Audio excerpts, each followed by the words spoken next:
Good morning, everybody. Always a lot to go into, and unfortunately, so much to go into in the morning show. Luckily, we have the nighttime show as well, so we'll be talking about even more.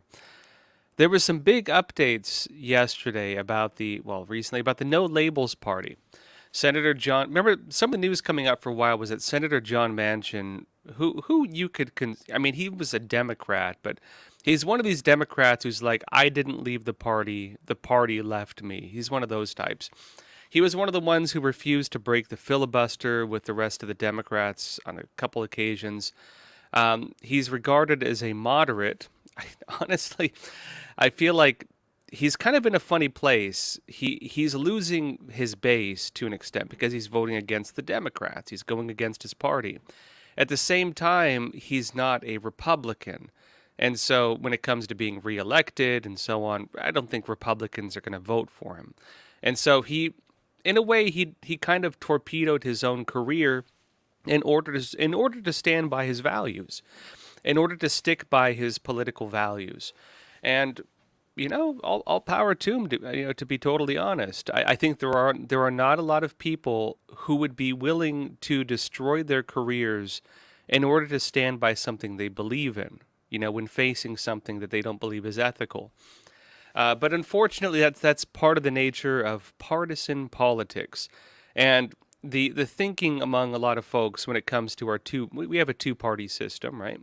The thinking that comes to a lot of people's minds within this two-party system is I cannot break from my party because if I do, the other side is going to win, and what they want is much worse. That's the general thinking on either side of the aisle in terms of how they think.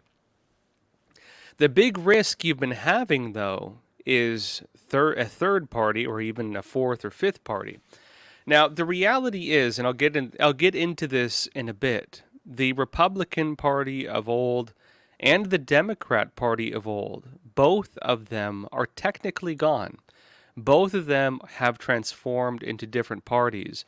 And both of them are ironically now going through, I think, a serious identity crisis, an internal shakeup, a remaking from within. I would say Republicans, in a way, I think post-Trump, after Trump left office, they were trying to solidify his leaving not just office, but the Republican Party in body and in spirit, let's say. They wanted Trump to become like, the money behind the scenes and the go vote for DeSantis, or something like that guy. They wanted him to get behind the party itself and basically fade into the background. He'd be like the Republican George Soros, basically. I think that's what they imagined. Trump wasn't having it. And now, when it comes to the Freedom Caucus and when it comes to the way that the MAGA movement has found its way into the DNA of the Republican Party, to the extent that even Speaker McCarthy, even though I think he doesn't technically fully like the MAGA types, he has actually stuck by them, and he has supported Trump, and he's come out and defended Trump, and so on. In other words, the shift in the party is relatively solid. It's reached a stage now where the party itself is relatively stabilized. And remember as well, this started even back 2015, 2016. Donald Trump was running for president. They were not going to let him have the Republican nomination. He threatened to run as a third party, thereby splitting the party. And only then did they allow him to run as the front runner. Now, after Trump came into office, a lot of the Republicans hated him, if you remember. In fact, when they had the midterm elections, a lot of them did not run for re-election. A very large number of Republicans left the party, at least on the political side. And of course, that led to, a good chunk of the how people vote and what the party is shifting. You then had a lot of MAGA-backed candidates come in. DeSantis was one of them, if you remember. A lot of them, a lot of the mayors, a lot of the governors, a lot of people throughout the political system came in as MAGA candidates. And of course, a lot of them have since kind of turned on Trump, ironically. But regardless, the DNA of the party changed. And of course, a lot of them did stick by that narrative, which is why you have the Freedom Caucus, which has enough strength within the party to actually sway votes and, just determine the direction of the party to a good extent. In other words, the party is transformed. It is, in fact, a new party. It is not the old. It is not the old Republican Party. It is neither the Reagan Party, nor is it the George Bush Party. The Republican Party has changed, and I do believe that Biden's statements about MAGA extremists, and when he gave his speech with the red and black background, and the dark. I think they call it the Dark Brandon speech. The Fire and Fury speech. And I'm not saying that to ridicule him, by the way. A lot of people say that his team was trying to embrace the, quote unquote, Dark Brandon image, which was why they chose like the blood red background with the black. It's Dark Brandon rising to the throne of hell. They wanted that image, ironically. At least that was what was said at the time. When he gave that speech, he was trying to, at least the way I read it, he was trying to separate the MAGA Republicans from the Republicans. And I think by trying to paint MAGA as an extremist movement, they're trying to pull it out from the Republican Party to no success. I would actually say that their legal attacks on Trump have by far done the opposite. In fact, I believe that had they not gone after Trump legally, had they not tried charging him, he would not be getting the airtime he's getting. He would not be getting the promotion and the media coverage he's getting. And he would especially not be getting the defense of the Republican Party that he's getting. Ironically, the legal attacks got the whole Republican Party to be forced to state their support or lack thereof for Trump. And unless they want to commit political suicide, they have to show their support. I actually think that Ron DeSantis, for example, not showing his support strong enough for Trump while this is going on has significantly cost him at the polls, for example. Now, the Democrats have actually gone through the same process. The Democrat Party of today is not the Democrat Party of yesterday. They've gone through many stages as well. If you were to read the book, The Shadow Party by David Horowitz, you will know that the Clinton family bought control. Sorry, no, that was later. You would know that George Soros, the billionaire leftist philanthropist, bought heavy control over the Democrat Party. It's in that book. It's a very good descriptions of exactly what happened. Again, that's The Shadow Party by by David Horowitz, about George Soros mostly. You'll understand that George Soros gained heavy control over the party. He basically controls the grassroots. And the grassroots then led to, the radical DAs, Black Lives Matter, Antifa. It led to individuals like Ocasio-Cortez and the Squad, the real far leftist within the party. A lot of the people who are, radicals, who are very extreme in what is socialist, if not outright communist policy. Basically just anarchists, anti-police, anti-law enforcement, anti-law and order, unless it's, of course, their order. It's those types. That's the George Soros party that essentially gained control from the grassroots. It's the protesters, the eco-extremists, the type that are frankly too extreme for most of the party, but they're tolerated because ironically they're not the majority within the party. They're the loudest, they're the most aggressive, they're the most violent. They're the ones who kind of have a gun to the head of the party. And because they control the grassroots, in other words, they control a lot of the movement on the ground. In fact, when in 2020, a lot of actual communist organizations did a lot of the voter registration drives, for example, for the Democrats. Those groups have huge sway in the Democrat Party on the grassroots level. And so it's hard for them to pull that infection, I guess you could call it, out from their DNA. Because if they don't go with that group, because they're so extreme, because they're so aggressive, because they're so violent, they will revolt. They will split into another party, and the Democrat Party dies as we know it. They understand this. Then you'll understand if you read, for example, I believe it was Donna Brazil's book. She had written one that got a lot of coverage it was the press release version of it. It was the pre-release publishing, never fully made public because it caused such a stir that they edited they edited the chapters allegedly before the full thing came out. But that was not before it gained huge media traction. And in that book, she detailed how the Clinton family had bailed out the Democrat Party, allegedly, according to her, bought control of the Democrat Party. Now, that is more the politics of the party. That is more the business of the party. The Bidens, the Clintons, the wheeling and dealing, the using of the Clinton Foundation to make backroom deals, the using of Hunter Biden to make backroom deals. It's the business side of the party. That type of kind of mafioso type element you find within them, which of course the way mafias work, you'll oftentimes have the business side, the criminal side, and so them working together with the Soros types tends to be a well-functioning machine, so to speak, when it comes to how the party operates. And then meanwhile, you still have the Reagan type, not the Reagan type Republican, you have the JFK type Democrats. You have the Democrats who are classical liberals. They believe, hey, you do you, I'll do me. They're the hippies. They're the anti-war types. They're the guys that just want to smoke pot and watch TV or whatever like that. You have a lot of them in the party. They're the types who think that those who criticize the moral choices of others are haters, just generally speaking. They tend to have a very morally nuanced approach to life. And they believe that anybody who tries to force their morals upon others is guilty of discrimination or hatred or whatever else. Right? They're the old hippies, basically. You have a lot of those types, and I would actually say the majority of the Democrat Party is those types. They tend to not believe in war.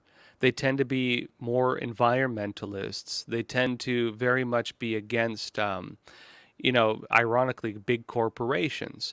But because of the business of the party and because of the big money behind the party and the corruption of the party and the deep political agendas of the party, these people, the majority in the middle, are being sidelined. How do you be an anti-war advocate when your party is one of the biggest advocates for war?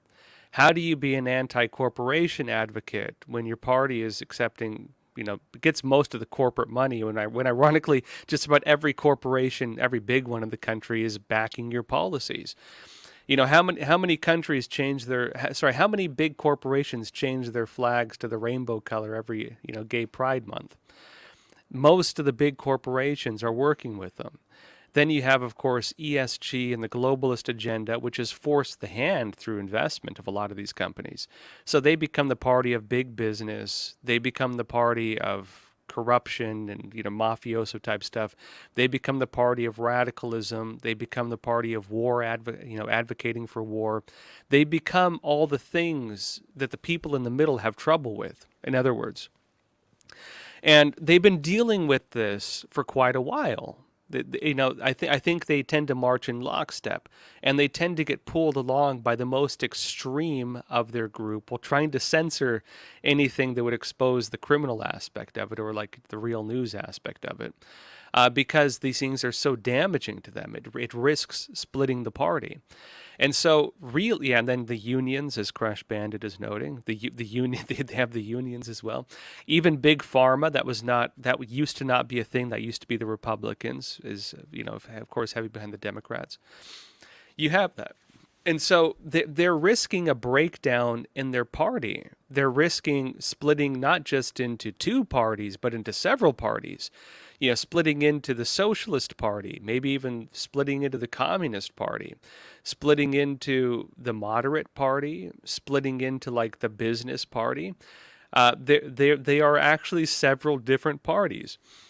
Now, realistically, unless there were some major disagreements within their system, the radicals, the ones trying to pull it, if they could very, very easily turn into a third party. The business side of it tends to work very well with the radical side because they understand the value of that, of having your thugs on the street, of using that. And they tend to not really care so much about violence or immorality as long as they can make a buck off it, right? It's the mafia types.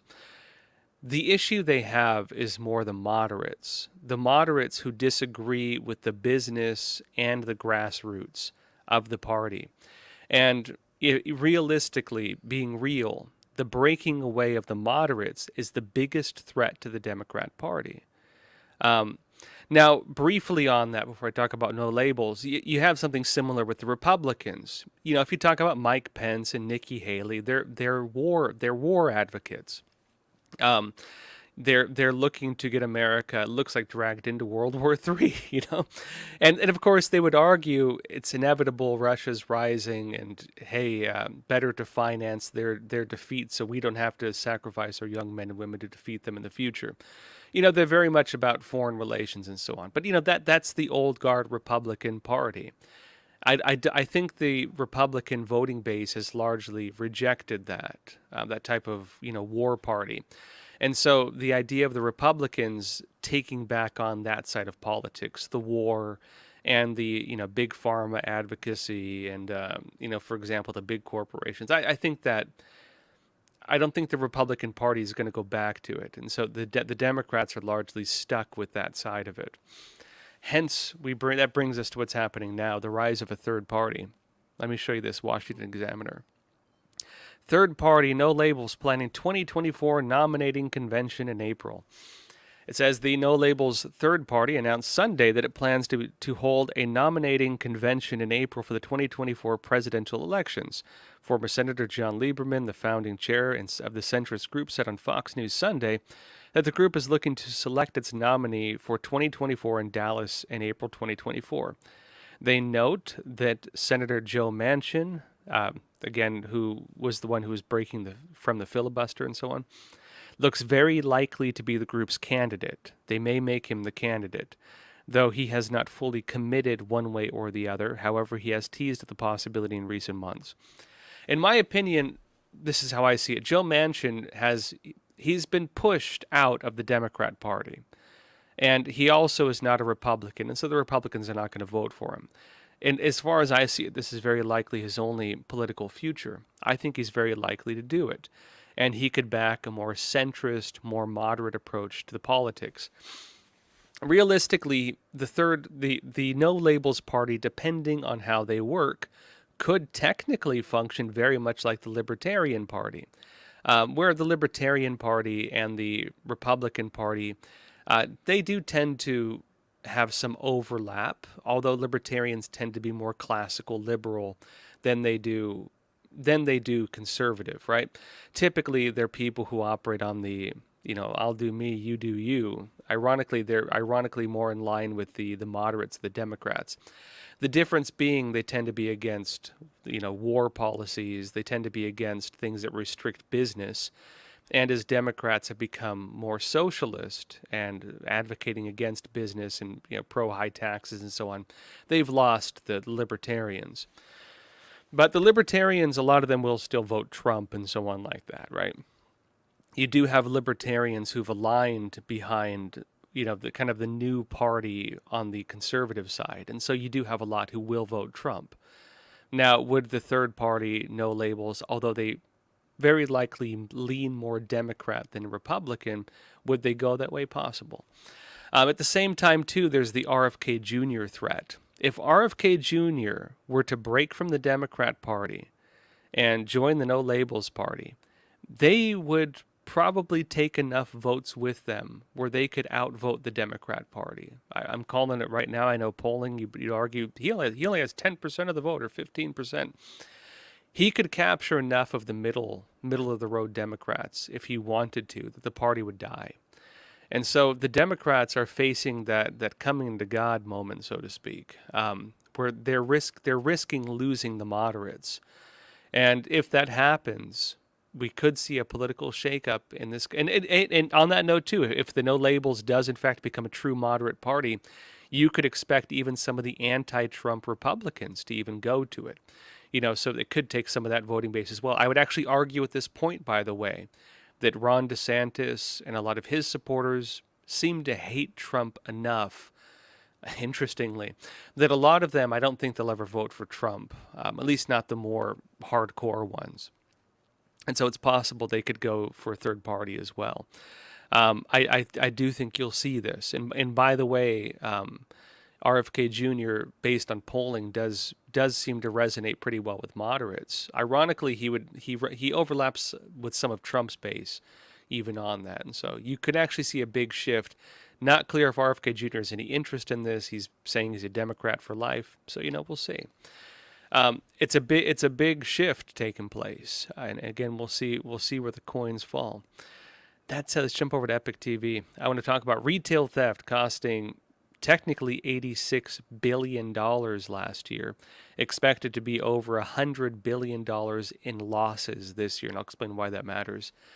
And then we'll jump into questions, of course. So that said, folks, join us on Epoch TV. We'll finish the rest of the episode, do Q&A. Let me show you a quick trailer as well of my Jan 6 footage. And also remember, we have a flash sale going on, 25 cents a week. So come join us on Epoch TV, and I will see you there.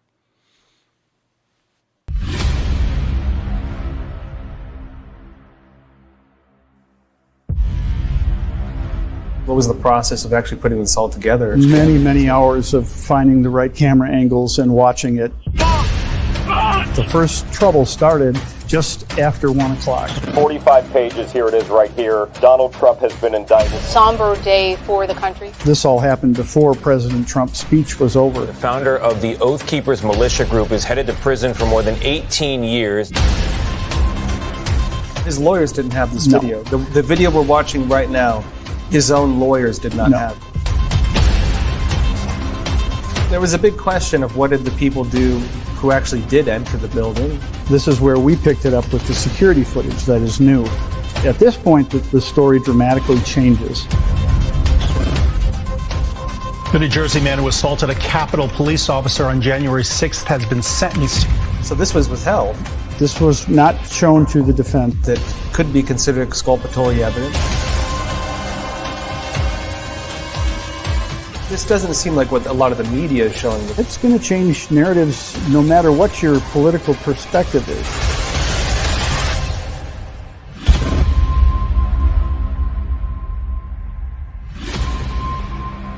What we're after is the truth.